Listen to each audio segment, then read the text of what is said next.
Entonces, en este contexto, si yo no tengo quistes, porque pues, como se llama poliquístico, a veces muchas pacientes dicen, pues sabes qué, es que yo no tengo quistes, me vieron en el ultrasonido y el doctor me dijo que no tenía quistes, sí, pero a veces se presentan los datos de alteración menstrual o de infertilidad, más la obesidad, ¿no? Y los andrógenos, por ejemplo, altos en sangre. Es decir, para que sea un poco más claro el evento, en tu caso, por ejemplo, si tuviste estos hallazgos de quistes en dos etapas diferentes de tu vida y a lo mejor en algún momento han tenido problemas para bajar de peso, te ha salido alguna glucosa rara o algo ahí por el estilo, pues sí vale la pena hacer como un estudio. ¿Puedes cerrar la puerta, Chapis? Hay que hacer un estudio, sobre todo de hormonas masculinas en sangre, para ver si no hay alguna alteración a ese nivel. Ahora, hay algunos trastornos endocrinológicos que pueden llegar a tener ciertas alteraciones, pero que son muy raros, Patti. O sea, hay otras alteraciones, por ejemplo, a nivel de las glándulas suprarrenales, que son como dos chicharitos que están arriba del riñón, ¿no? Que son las que secretan todos los esteroides sistémicos, por así decirlo, pero es muy raro que existan ese tipo de patologías. Más bien lo que se tiene que investigar a nivel sanguíneo es si no hay dos tipos de hormonas que pueden llegar a estar elevadas y que sean parte del síndrome. Entonces, si tú, por ejemplo, o sea, eres una mujer joven, ¿no? ¿Por qué no pensaría, no? Pues el ovario poliquístico nada más se da en jovencitas. Ahora sabemos que no es real.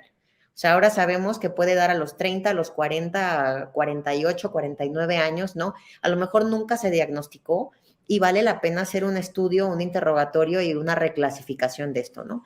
Sobre todo, a mí me pasa mucho que me llegan precisamente por el peso. O sea, son pacientes que son gorditas, que a lo mejor ya les dijeron que tienen resistencia a la insulina, pero resulta que no tiene quistes, que a lo mejor no tiene trastornos o periodos menstruales, o sea, le baja cada mes, pero resulta que al momento de mandar a hacerle el estudio de hormona masculina sale elevadísimo. Entonces, es uno de los criterios que tenemos que buscar. Entonces, por eso es que decíamos que era sumamente importante porque cada vez vemos más. O sea, todos conocemos a una amiga, les digo yo, mira, es más, Pati, el 75% de las peluditas tiene que hacer el estudio de exclusión para ver si esa distribución del pelo no es una característica de ovario poliquístico, sobre todo cuando las demás hermanas a lo mejor son lampiñas y dices tú, esa distribución del vello puede ser un factor, por ejemplo.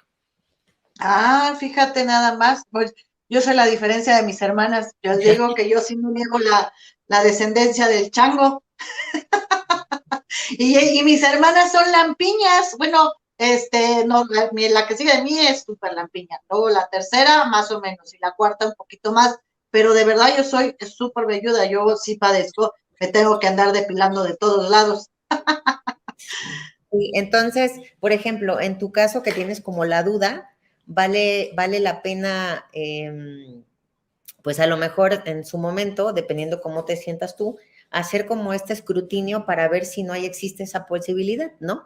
Hoy en día, Claro. pues, la verdad es que, por ejemplo, yo veo muchos casos de obesidad y uno de estos factores, pues es el ovario poliquístico, lo veo muchísimo en la consulta.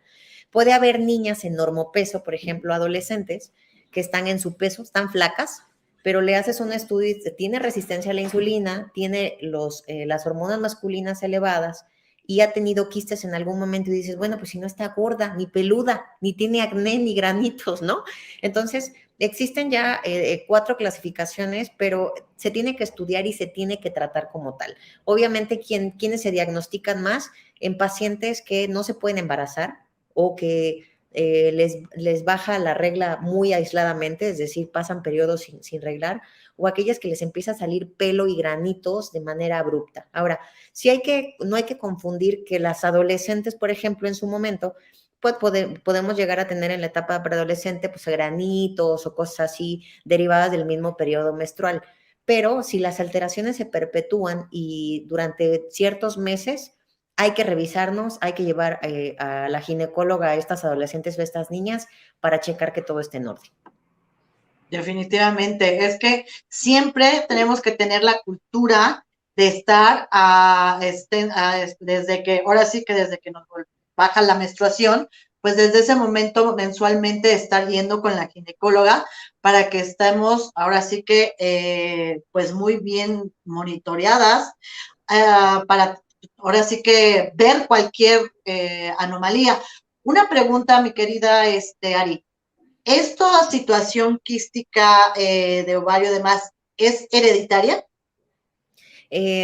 No se encuentra como una relación directa, pero si yo tengo familiares en primer grado que han tenido estos trastornos porque son trastornos hormonales, Patti, vale la pena checarlos. Por ejemplo, a veces se dice, bueno, la incidencia a lo mejor de cáncer, por ejemplo, de tiroides, ¿no? No hay una relación estrecha, pero sí se ha visto una presencia mucho más pronunciada pues en aquellos pacientes que tienen un familiar en primer grado con la misma enfermedad. Digo, por ejemplo, hoy en día sabemos que la diabetes, pues básicamente la predisposición es muy alta, ¿no? Pero para el ovario poliquístico, creo que cada vez existe como más evidencia de que probablemente tenga que ver con un trastorno hormonal que sea posiblemente heredado o no, más las condiciones pues obviamente en las que se desarrollan las niñas, ¿no? Ok, o sea, en su situación alimenticia. En su situación alimenticia, en el peso también. Hay que recordar, porque aquí lo interesante es decir, bueno, ¿cuál es el tratamiento, no? Si tiene si está produciendo más hormonas, bueno, o más andrógenos de lo que debería, y andrógenos, pues acordemos, pues que tiene que ver con los caracteres sexuales masculinos, pues sería como bloquear o dar hormonas. Y ese es uno de los efectos. O sea, el tratamiento va enfocado precisamente desde dar anticonceptivos, que tienen que ser ciertos anticonceptivos orales. Y alguien me diría, bueno, doctora, pero es que estoy chiquita y no tengo relaciones y como para qué los uso, es para regular el eje hormonal. O sea, el uso de anticonceptivos aquí no es para un control prenatal, es para que este descontrol que existe de hormonas, sobre todo a nivel central y periférico, pues obviamente se regule y bajen los síntomas. De entre ellos, pues también se tiene que tratar la resistencia a la insulina que está bien establecida.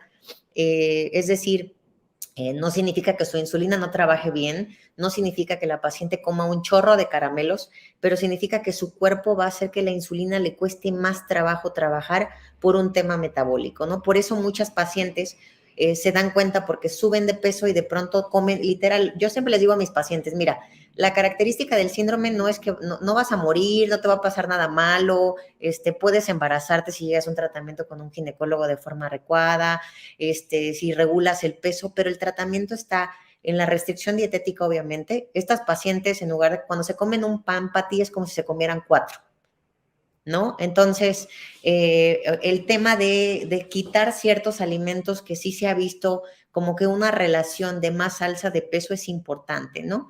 Y digo, no hay que ser le digo, muy sabios para saber cuáles que tenemos que quitar. A las pacientes con ovario poliquístico hay que quitarles los lácteos, hay que quitarles aquellas fuentes de azúcares altos. En muchas ocasiones también quitamos muchas harinas y panes, sobre todo el tema de ciertos carbohidratos como de origen un poco vacío, precisamente porque de verdad llevan dietas muy estrictas y a veces las pobres pacientes no pueden bajar de peso. Decir, doctora, solo, y tú sabes el caso, solo me como un sándwich y de verdad solo se comen un sándwich, ¿no? Y en la comida solo me comí el guisado, una tortilla y un poquito de arroz y me cené una pechuga con aguacate, ¿no? Pero resulta que el pan que se comió en la mañana, ese sándwich, para esa persona está haciendo como si se comiera 3 o 4 sándwiches. Entonces, la característica es que, digo, para explicarlo un poco mejor y no entrar como en terminología médica, porque el tema es que la gente lo dijera súper bien. Exacto. Exacto. Hay alimentos que el paciente debe de quitar de su vida diaria para que pueda bajar de peso. No es imposible, pero pues tú sabes que, les digo, yo veo muchas niñas, ¿no? De 15, 18 años que pues quieren comer pizza y quieren comer pastelito y todos los monchis habidos y por haber y con azúcar. Y bueno, digo, a esa edad yo me acuerdo que me comía un pastel y era flaca, ¿no? O sea, comía una marucha, unos pingüinos y era flaca, ¿no? Pero hay Ajá. niñas que de verdad, ¿no? De pronto no comen esas cosas precisamente por esto y tienen que guardar un régimen dietético mucho más intensivo. Ok, fíjate que yo tengo una conocida, una pacientita que me pidió de favor que te dijera su caso y que probablemente muchas de nuestras seguidoras tengan esta situación. Ella tiene 30 años y aparecieron, empezó a engordar muchísimo. Ella era normal, o sea, ni flaca, de peso normal, estaba en su peso, de buen cuerpo, no ha sido mamá. y empezó a engordar muchísimo, muchísimo, muchísimo, muchísimo. Entonces, y su menstruación era muy abundante y con muchísimos coágulos. Entonces fue al ginecólogo y pues resultó que tenía quistes. Se los, se le hicieron unos exámenes y efectivamente salió un poco alta de colesterol, azúcar y no me acuerdo, creo que de triglicéridos. Pero era lo que me decía, o sea, es que ¿por qué tengo eso tan alto si yo como muy sana? O sea, como lechuga, como esto, o sea, mi alimentación normal o diaria es muy sana. Sí, de repente me echo mi antojito, que mi hamburguesa, que esto, pero es muy esporádico o a veces los fines de semana. Pero mi hábito alimenticio es muy sano. Entonces, ¿por qué o sea, subió 15 kilos casi en cuestión de 3 meses? Entonces, fue a hacerse los exámenes, salió en esto alto, pero resultó que tenía quistes, no recuerdo si en los ovarios o en la matriz. El chiste es que se los deshicieron y gracias a Dios le hicieron un ultrasonido y efectivamente, gracias a Dios, con el tratamiento, pues se la desaparecieron. Pero le pusieron el anticonceptivo, el aparato, el IU, que Ajá. te Irena, introducen por la vagina, y le dijeron que era el chico, mediano, grande, y era dependiendo de la cantidad de hormonas. Ella pidió el mediano y pues ya se lo introdujeron, pero hasta ahorita, bueno, tiene un mes que se lo pusieron, pero hasta ahorita no ha bajado de peso, sigue en su mismo peso. ok. O sea, ¿qué es lo que puede hacer? Ahí vale la pena checar dos cosas bien interesantes. La primera es, si fuera un caso, por ejemplo, Patti, porque también me llega mucho, por ejemplo, hay muchas mujeres que en algún momento de su vida pueden llegar a tener miomas uterinos.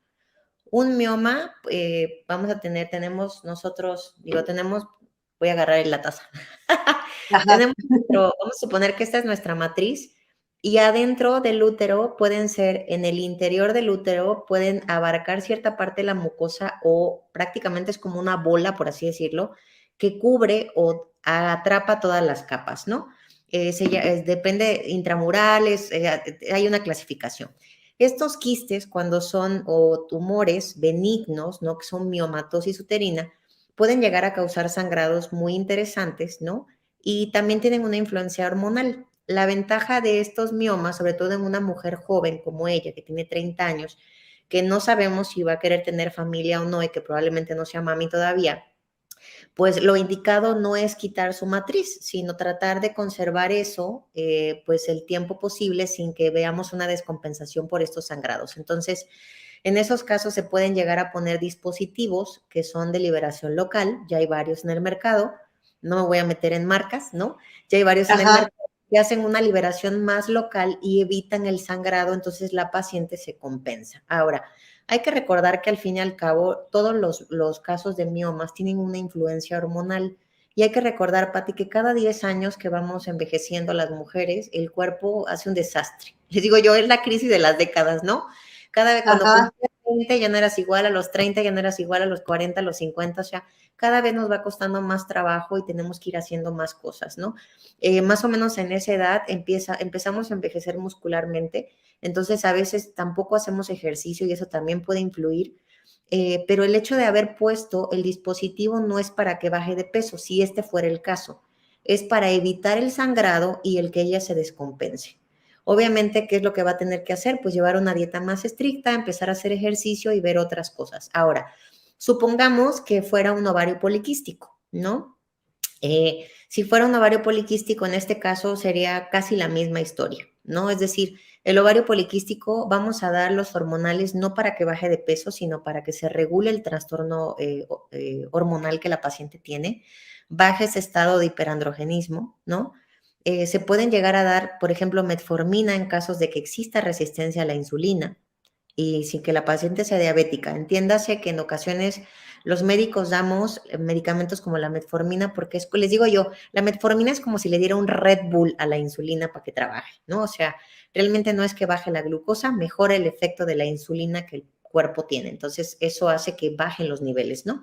Y el otro tratamiento en este caso, pues obviamente en ocasiones se dejan algunos, pues se podría decir diuréticos, porque bajan cierta cantidad y son muy específicos porque bajan algunas hormonas, dependiendo el tipo de hormona que esté elevada.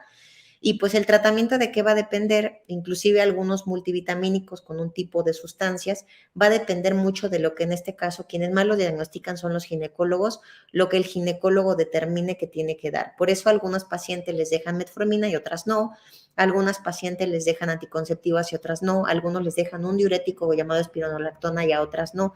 Cada paciente y cada caso es diferente. Te mencionaba, son 4 subtipos o clasificaciones y el tratamiento va a ir en función de que sea lo que el médico encuentre en este momento. Pero ojo, esto que les estoy diciendo sirve para mejorar, ya sea una paciente con miomatosis o con ovario poliquístico, todas, Pati, desafortunadamente, tienen que llevar un régimen alimenticio estricto y hacer actividad física.